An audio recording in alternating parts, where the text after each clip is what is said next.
queridos amigos, hermanos y familia, una vez más, bienvenidos en nuestro pequeño estudio bíblico, La Fe de Jesús. Gracias por acompañarnos nuevamente, por el tiempo que nos prestan y por permitirnos entrar en la comunidad de sus hogares. No sé desde dónde nos están viendo, pero sabemos que según la promesa de Jesús, donde están 2 o 3 congregados en su nombre, Él ahí está en nuestro medio. Así que sin duda esta no sería ninguna excepción. Dios está con nosotros y gracias a Dios por la oportunidad y el privilegio de tener esta tecnología, porque en diferentes lugares podemos reunirnos para estudiar la palabra de Dios juntos. Y aunque quizá la distancia es una diferencia, sin embargo, pues Dios está con nosotros también. En Cristo estamos cerca. Así que hoy estudiaremos un estudio más, una lección más titulado Lo que la Biblia enseña acerca del pecado. Vamos a repasar un poquito este interesante tema sobre el origen del pecado. ¿Dónde comenzó? ¿Cuándo comenzó el pecado? ¿En quién se originó? Sus consecuencias y cuándo finalmente Dios erradicará finalmente el pecado. Así que es un tema muy interesante y vale la pena repasarlo. Pero recuerden, no se queden solamente ustedes con este estudio, compártanlo con sus amistades o inviten a sus amigos para que juntos podamos repasar la palabra de Dios. Cada vez que estudiamos la palabra de Dios siempre encontramos lecciones interesantes para nuestras vidas, porque en realidad, como Cristo mismo comparó su palabra con un tesoro de donde podemos sacar nuevas joyas cada vez que la estudiamos. Así que bienvenidos una vez más, y antes de ir al estudio de nuestro tema de hoy, les dejamos escuchar un lindo canto y enseguida volvemos.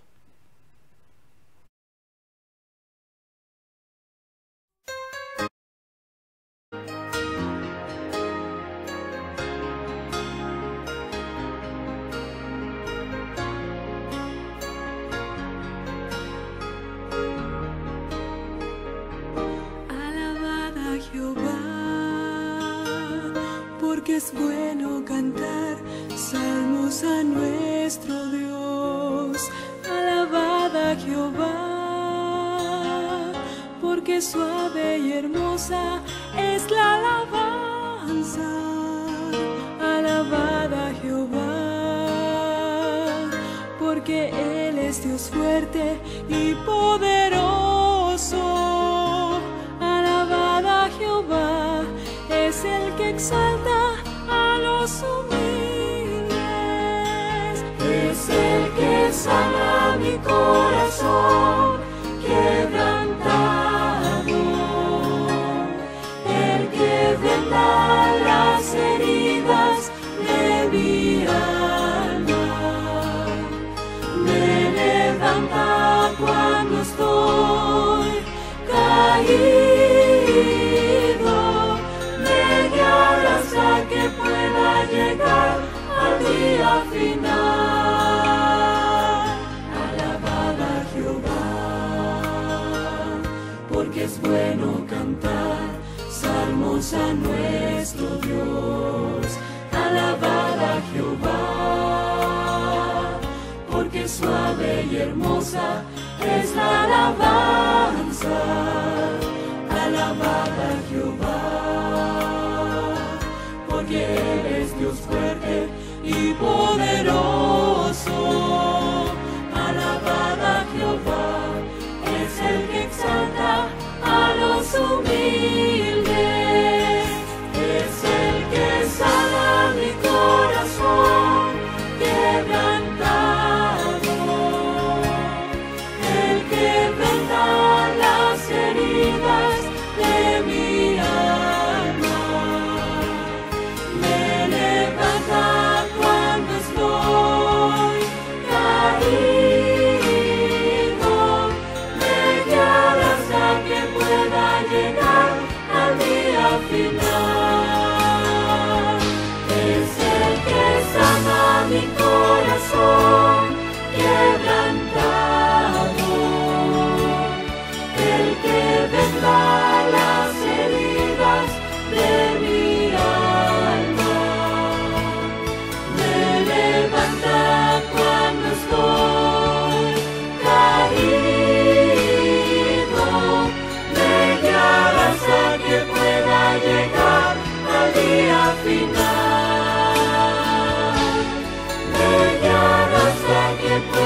llegar al día final.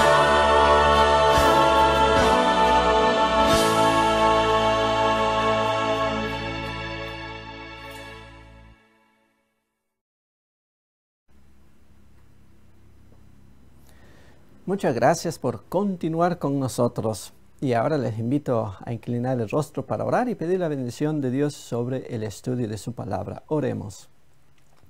Querido Padre, gracias te damos por la oportunidad de estudiar una vez más tu palabra.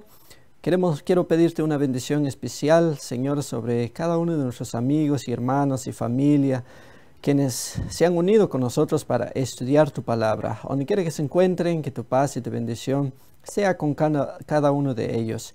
Y ahora, al estudiar tu palabra, Señor, danos el entendimiento que necesitamos para entender y comprender tu palabra y la capacidad para poder poner en la práctica lo que vamos a aprender en esta hora.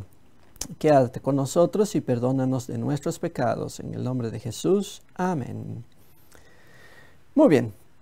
Vamos entonces a esta interesante enseñanza de nuestra lección, que se titula Lo que la Biblia enseña acerca del pecado.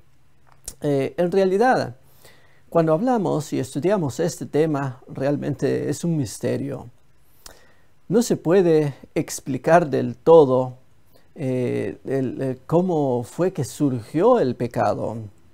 Alguien lo dijo así, el misterio del pecado, y tiene mucha razón, porque no podemos entender en nuestra mente finita cómo fue que comenzó a surgir el pecado en un mundo perfecto. Pero bueno, veamos rápidamente nuestra primera pregunta, que dice lo siguiente: ¿dónde y cuándo comenzó el pecado? Y claro, la respuesta la vamos a encontrar en el último libro de la Biblia, Apocalipsis, capítulo 12, y leeremos a partir del versículo 7, que dice lo siguiente: Después hubo una gran batalla en el cielo. Miguel y sus ángeles luchaban contra el dragón, y luchaban el dragón y sus ángeles, pero no prevalecieron ni se halló ya lugar para ellos en el cielo. Y fue lanzado fuera el gran dragón, la serpiente antigua, que se llama Diablo y Satanás, el cual engaña al mundo entero, fue arrojado a la tierra y sus ángeles fueron arrojados con él. Versículo 10. Entonces oí una gran voz en el cielo que decía: Ahora ha venido la salvación, el poder y el reino de nuestro Dios, y la autoridad de su Cristo, porque ha sido lanzado fuera el acusador de nuestros hermanos, el que los acusaba delante de nuestro Dios día y noche. ¿Dónde y cuándo comenzó el pecado? Es interesante que la Biblia en parte revela de que la primera guerra no se estalló aquí en la tierra, sino más bien tuvo su inicio en el mismo cielo. Bueno, ¿y cómo está eso? En realidad, conforme vamos estudiando esta lección, vamos a entender un poquito más sobre el origen del pecado. Pero por ahora, en respuesta a nuestra primera pregunta, ¿dónde y cuándo comenzó el pecado? La respuesta es clara. Según estos textos que hemos leído, comenzó en el cielo antes de la creación del mundo. No sabemos cuánto tiempo exactamente ocurrió esto, pero lo que sí sabemos es del lugar y más o menos antes de la creación del mundo fue que comenzó el pecado. Pero bueno, y ahora surge la siguiente pregunta, y es la siguiente pregunta en nuestra lección, que dice: ¿en quién se originó el pecado? Bueno, la respuesta la vamos a encontrar en el libro de Ezequiel, capítulo 28, y leeremos a partir del versículo 14, que dice así: Tú, querubín, grande, protector, yo te puse en el santo monte de Dios, allí estuviste en medio de las piedras de fuego, te paseabas. perfecto eras en todos tus caminos desde el día que fuiste creado hasta que se halló en ti maldad. A causa de la multitud de tus contrataciones fuiste lleno de iniquidad y pecaste, por lo que yo te eché del monte de Dios y te arrojé de entre las piedras del fuego, oh querubín protector. Versículo 17. Se enalteció tu corazón a causa de tu hermosura, corrompiste tu sabiduría a causa de tu esplendor. Yo te arrojaré por tierra delante de los reyes, te pondré para que miren en ti. Interesante que Ezequiel, es obvio que él estaba hablando de otro personaje, pero estos textos que hemos leído también se refiere a otro ser que se encontraba no aquí en la tierra, sino en el cielo. Y ahora, es interesante que encontramos un dato interesante de estos textos. Hablando de este personaje, lo nombra o lo llama como querubín protector. Para conocer un poquito más acerca de este personaje, vale la pena recordar en los tiempos de Moisés, por mandato de Dios, Moisés construyó un santuario. Pero de acuerdo al relato bíblico, Dios le mostró un modelo del santuario que Moisés tenía que construir. Por lo tanto, lo que Moisés construyó fue una copia del verdadero santuario en el cielo. Y en el santuario que Moisés construyó, tenía 3 cuartos: el atrio, el lugar del santo y el lugar santísimo. En el lugar santo se encontraban algunos muebles, pero uno de los muebles más sagrados que se encontraba en el lugar santísimo era el cofre o el arca del pacto que le llamaban, que contenía los 10 mandamientos, la vara de Aarón y un jarrito de maná, lo que comieron los israelitas en el desierto. Bueno, entonces sobre ese arca del pacto, Dios mandó a Moisés labrar 2 querubines, que el uno estuviera en un extremo y el otro en otro extremo, y ambos se miraban el uno y el otro, con las alas extendidas cubriendo el arca. Y como el santuario que Moisés construyó en el desierto, con todos sus utensilios y muebles que tenían un significado, por cierto, era una copia del verdadero santuario que está en el cielo. Por lo tanto, en el cielo se encuentra ese arca del pacto con 2 ángeles que cubren ese arca del pacto.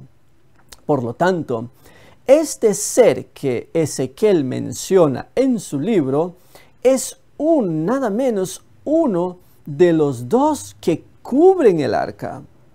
Vale la pena estudiar un poquito más al fondo este estudio, porque esto implica algo más de lo que estamos leyendo aquí en la palabra de Dios. Por cierto, si este querubín era un ser tan especial para que tuviera un puesto muy especial dentro del santuario en el cielo, era alguien importante. Muchas personas, al hablar de este personaje, a veces lo mencionan como el director del coro celestial. Bueno, la Biblia no lo menciona directamente, pero no está de más pensar de esa manera de él. Lo que sí sabemos que fue un ángel muy especial que ocupaba un cargo, un puesto muy elevado en el cielo. La Biblia de hecho menciona 3 clases de ángeles. Por ejemplo, Ezequiel también en los capítulos más atrás menciona y habla acerca de unos ángeles que los llama serafines, que tienen 6 alas. Los querubines, por ejemplo, uno de los que menciona aquí, tienen 4 alas y los otros ángeles que tienen 2 alas. No sé si cada uno ocupará un elevado posición, una posición diferente en el cielo, no lo sabemos, pero en el cielo pues hay tantas cosas que nosotros no logramos entender. Algún día Dios nos lo va a revelar. Pero sí, ahora volviendo al tema, este ser es muy especial, creado por Dios en un estado de perfección. Lo llama como lucero, que quiere decir hijo de la mañana. Por lo tanto, este ser, entonces es en quien se origina el pecado. Y algunos datos nos da los textos que acabamos de leer. A causa de su hermosura, a causa de su sabiduría, fue corrompiéndose, y uno de los textos nos decía de que se elevó su corazón. Isaías nos dice que quiso ser igual a Dios, quería elevar su trono por encima del trono de Dios. Y por supuesto, en respuesta ahora a la pregunta que hicimos anteriormente, ¿en quién se originó el pecado? Por supuesto, en Lucifer, que ahora la Biblia le da otros nombres, como Satanás, la serpiente antigua, el diablo, en fin, pero habla del mismo ser. Ahora la grande pregunta es, ¿cómo es posible que un ser perfecto, un ángel, en un lugar perfecto, podría caer en pecado? Bueno, ahí entra el misterio de la iniquidad. No lo comprendemos del todo, pero algunos datos que la Biblia nos da con relación a ese tema nos ayuda a entender del por qué hubo posibilidad de que surgiera el pecado en el cielo. Y en parte se debía a la libertad con que Dios nos creó, a ese privilegio que Él nos dio como seres humanos, ser libres para escoger obedecer o no obedecer a nuestro Creador. ¿Por qué? Debido a que Dios es un Dios de amor. Y entonces, en su amor nos creó como seres vivos, como seres libres, con el libre albedrío en nuestras manos. Entonces, Él podría habernos creado como robots que automáticamente le obedeciéramos, y entonces no habría posibilidad de que el pecado surgiera en un lugar perfecto como en el cielo. Pero entonces Dios ya no sería un Dios de amor si nos hubiese creado así. De hecho, no solamente nosotros, los seres humanos que habitamos este planeta, nos creó con libertad. Los ángeles también tienen esa misma libertad, y otros seres que habitan en otros planetas que desconocemos igual tienen la misma libertad que nosotros tenemos. Así,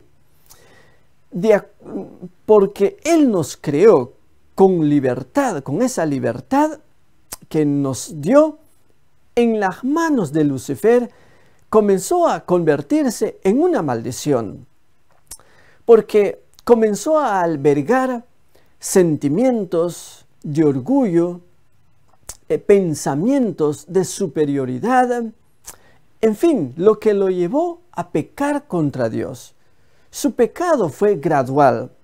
Él no pecó de la noche a la mañana. Poco a poco el pecado se iba apoderando de él hasta llegar al punto de levantarse contra Dios y querer sacar a Dios de su trono, lo que nos dijo los textos anteriores de Apocalipsis 12, 7 al 12, cuando se estalla la primera guerra en el cielo, precisamente después de que Dios haya dado mucho tiempo de oportunidad al enemigo, a Lucifer, para que se arrepintiera, pero no lo hizo. Entonces consiguió engañar más ángeles para que se unieran con él. Ahí fue donde quiso levantarse contra Dios para sacar a Dios de su trono, pero la Biblia nos dice de que no pudieron, ya no se halló lugar más para ellos en el cielo, así que entonces fueron echados del cielo.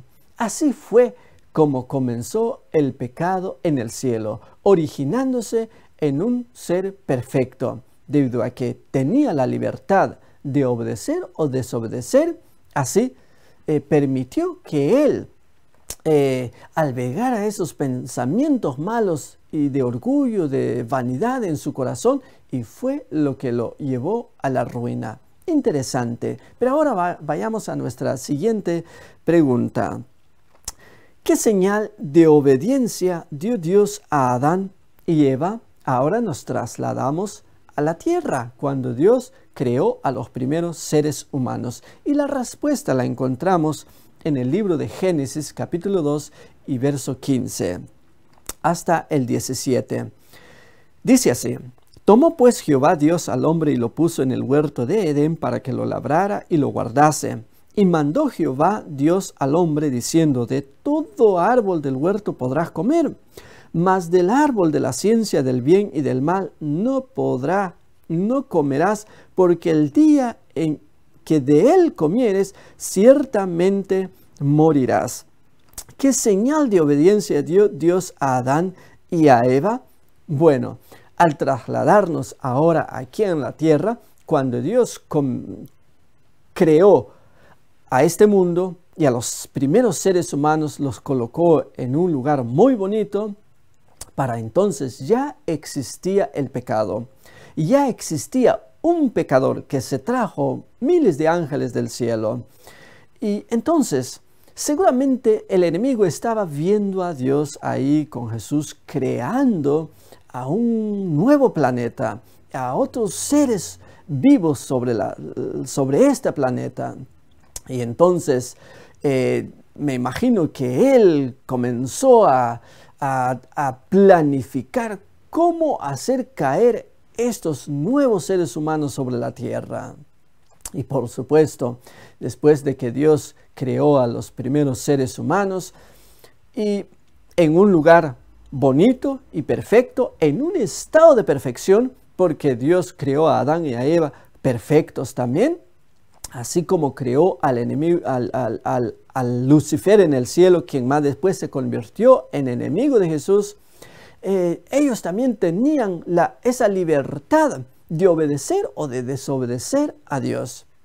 Así que el diablo entonces, como ya existía, así que Dios tuvo que poner un árbol que lo llama la Biblia el árbol de la ciencia del bien y del mal, como prueba de su lealtad a Dios. Así que en respuesta a la pregunta, no comer del árbol del bien y del mal.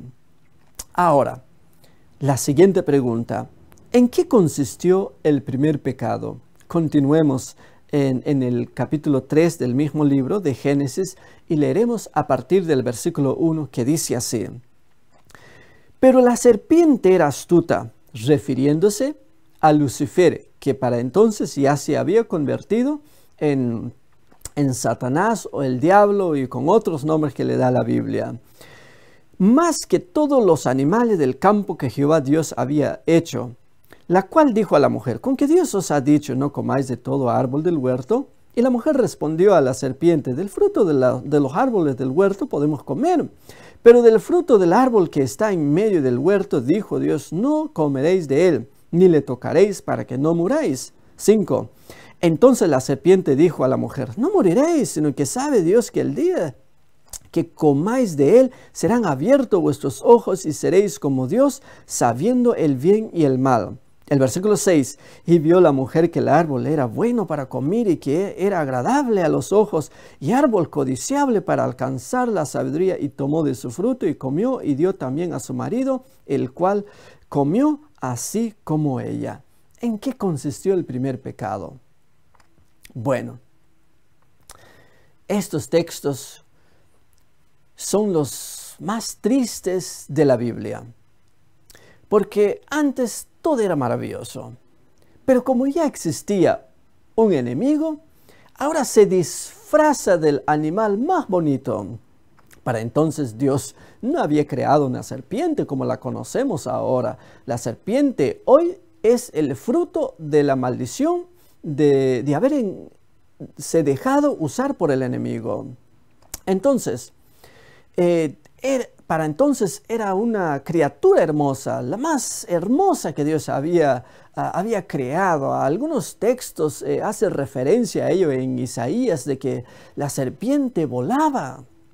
Y entonces el diablo, para engañar a Adán y a Eva, se disfraza. No se presentó como diablo y Satanás diciendo: aquí estoy, yo soy el enemigo y estoy aquí para destruirlos, porque entonces no había logrado su objetivo. Tampoco lograría hoy en día para engañar a mucha gente. El diablo siempre es astuto, desde un principio hasta ahora y hasta el fin del mundo.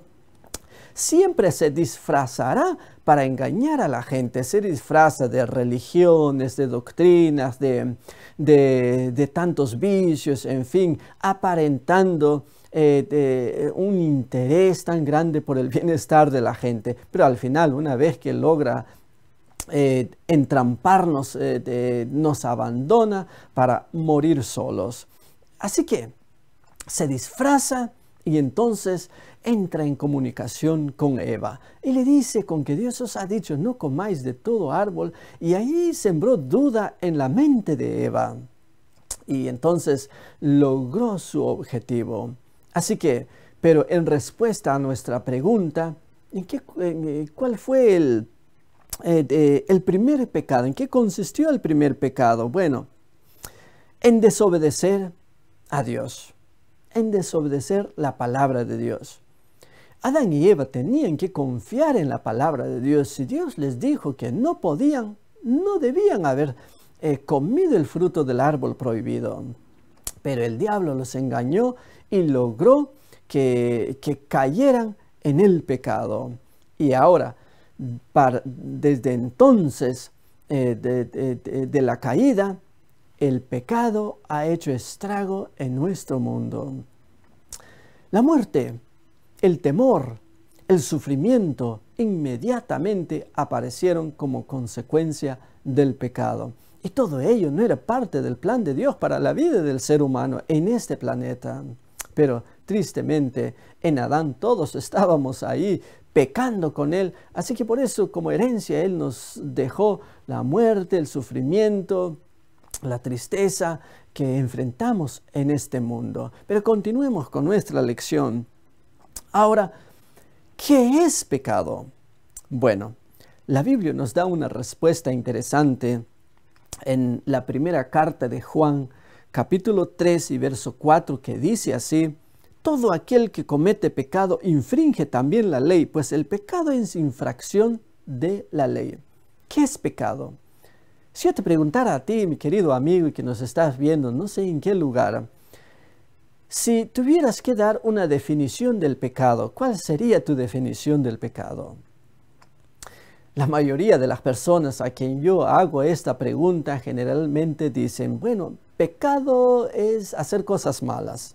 Bueno, y yo les pregunto: ¿y si no haces cosas malas?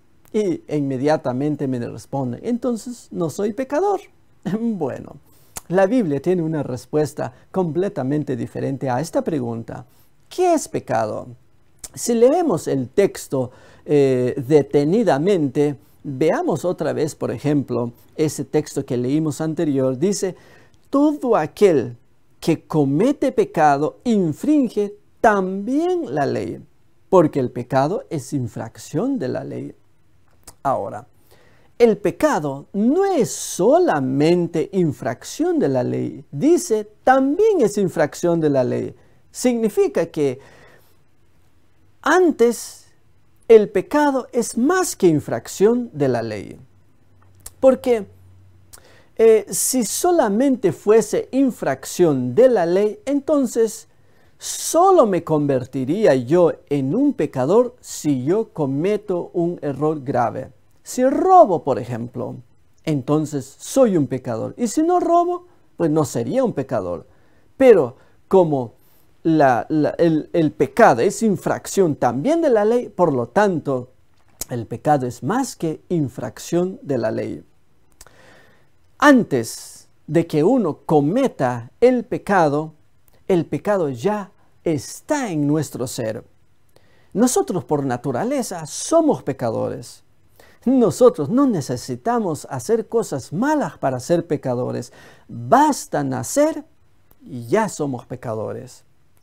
Por lo tanto, hacemos lo malo, cometemos errores, fracasamos, fallamos, mentimos, robamos, en fin, cualquier cosa mala que hacemos, lo hacemos porque ese es el fruto, esas son las consecuencias de vivir en una naturaleza pecaminosa que ya heredamos de nuestros primeros padres desde la caída en el Edén. Así que, por favor, no pienses porque no robas, no cometes adulterio, no mientes, no deshonras a tus padres. No pienses que por no hacer ello no eres pecador. Y mucha gente lo piensa así, por eso dicen, ¿para qué voy a ir a la iglesia? Si yo no robo, no le hago mal a nadie, pues no miento, en fin. Así que la iglesia es para aquellos que hacen cosas malas. No, por naturaleza nacemos con una naturaleza pecaminosa, y ya nacemos con un corazón perverso. Por eso Jeremías 17:9 nos dice que el corazón es engañoso y perverso. ¿Quién lo conocerá?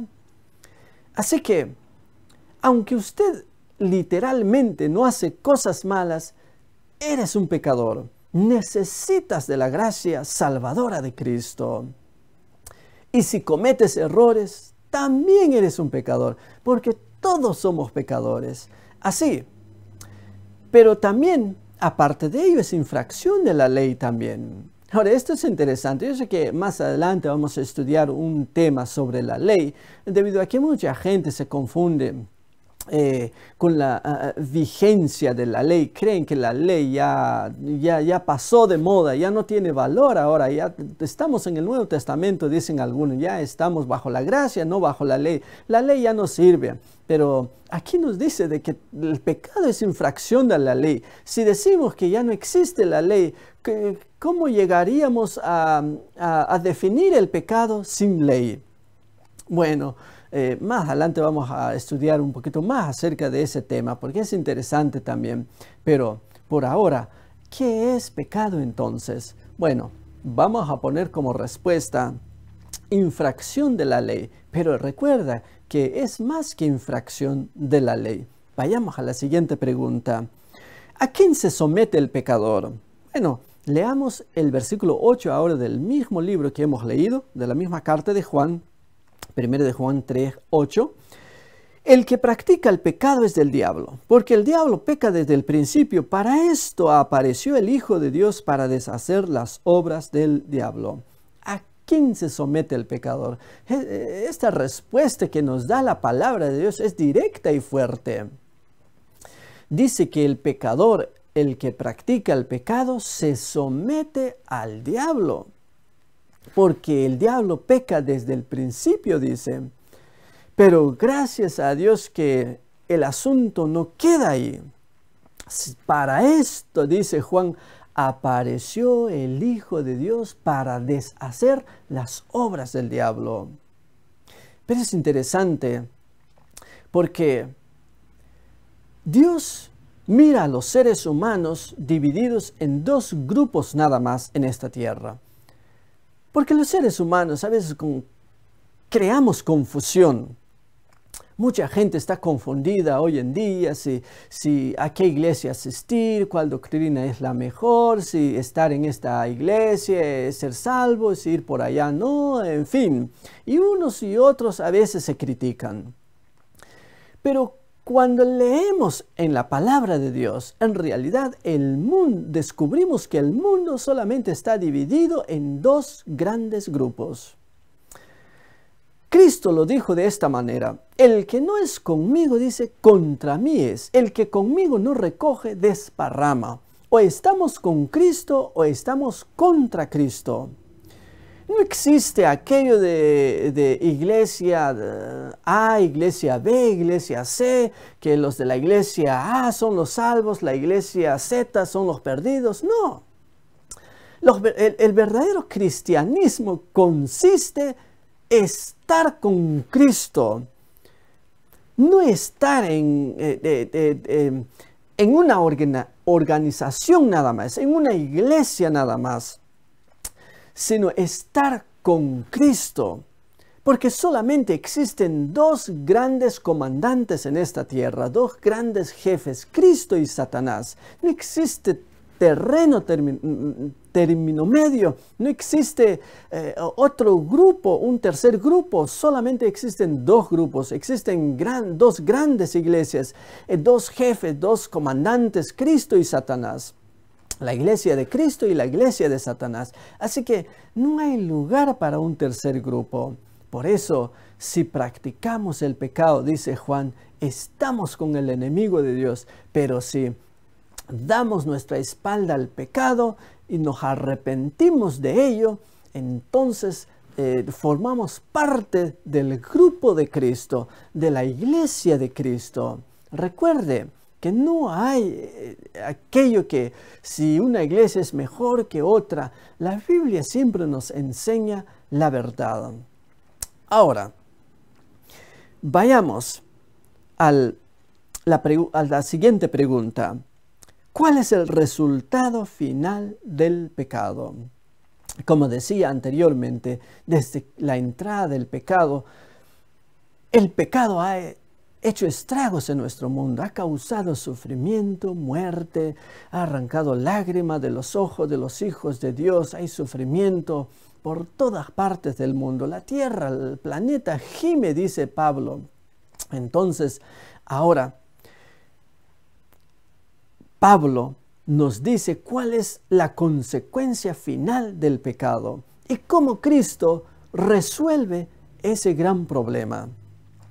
Romanos 6:23, un texto muy conocido por cierto, nos dice así: porque la paga del pecado es muerte, mas la dádiva de Dios es vida eterna en Cristo Jesús, Señor nuestro. ¿Cuál es el resultado final del pecado? Bueno, tristemente es la muerte. Porque eso fue lo que Jesús, Dios, les dijo a los primeros seres humanos en el jardín del Edén. Si ustedes comen del árbol prohibido, van a morir. Y así, la palabra de Dios se cumplió. El diablo simplemente quedó como mentiroso, quien les había dicho a Adán y a Eva que no iban a morir, que al contrario iban a ser como dioses. Pero, tristemente, la realidad es otra. Así que el resultado final del pecado es la muerte. Y eso es lo más triste. Si solamente nos quedáramos ahí, la vida no tendría ningún sentido en el mundo. Pero la segunda parte del texto que hemos leído dice: mas la dádiva de Dios es vida eterna en Cristo Jesús, Señor nuestro. Así que, interesante, Pablo fue un gran expositor del Evangelio y presenta la gracia salvadora de Cristo en forma de regalo. La dádiva, la salvación de Cristo es como un regalo, porque debido a que somos seres libres, Dios no impone la salvación a todos los seres humanos, no fuerza a todo mundo a que crean, por más que los ve sufrir y morir en el pecado en este mundo. Sin embargo, Él aparece y nos otorga su salvación, su perdón en forma de regalo. O sea que podemos elegir entre recibir o rechazar ese hermoso regalo que Dios nos está dando. Así que vale la pena aceptar mejor el regalo de Cristo. Porque el diablo da como paga del pecado la muerte. Pero Cristo da como un regalo el haber entregado el corazón a Él, el haberlo aceptado con todo nuestro corazón, y entonces nos otorga su salvación como un regalo. Ahora, ¿te gustaría aceptar ese regalo, el maravilloso regalo de la salvación de Cristo? Bueno, así es como Dios resuelve el problema, el gran problema del pecado. Solo Él tiene la solución. En otra parte de la Biblia nos dice uno de los profetas, por más que luchemos, nos lavemos, nos bañemos con cloro y lo que queramos echarnos encima, no podemos resolver el pecado, el problema de nuestros pecados. Pero Jesús sí tiene la solución. Él con su sangre en la cruz del Calvario puede borrar nuestros pecados, puede perdonar nuestros pecados y podemos comenzar una vida nueva en el nombre del Señor Jesús. Está en tu corazón ahora, está en ti aceptar o rechazar el hermoso regalo de la salvación de Cristo. Ahora, como siempre al final de nuestro estudio, siempre tenemos algunas recomendaciones. ¿Qué debemos hacer? Bueno, 3 recomendaciones por lo menos. Primera recomendación, resistir a Satanás en nombre de Dios. Eso es lo que nos dice Santiago, que deberíamos resistir al diablo y él huirá de nosotros, dice. Pero también antes debemos someternos a Dios. Segunda recomendación, no transigir con el pecado. O sea, no jugar con el pecado, porque eso era lo que quería hacer Eva. Pensó que podía discutir con el diablo, pero el diablo siempre le ganó. Él es un ser sabio, es más astuto por ser viejo que por ser diablo. Así que no podemos jugar con el diablo. Es siempre mejor alejarnos de él. Tercera recomendación, vencer con la ayuda de nuestro Señor Jesucristo. Así que recuerde, mi querido amigo, hermano, no podemos luchar solo, no podemos ganar la victoria solo.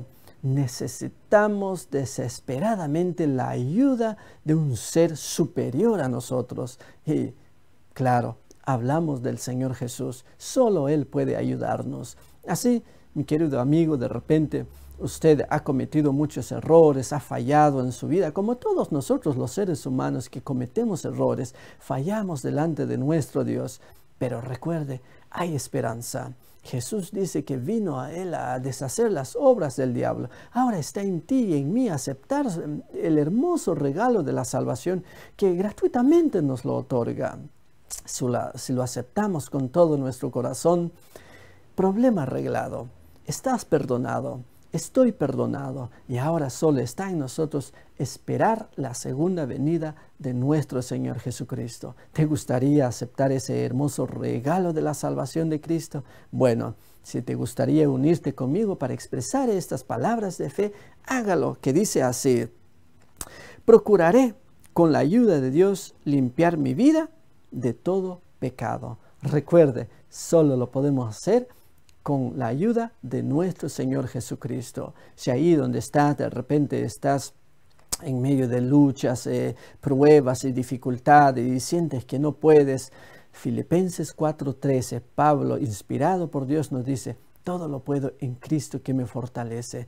Pide la ayuda divina y Dios nunca te va a abandonar. Y así llegamos, mi querido amigo y hermano, familia, al final de una lección más.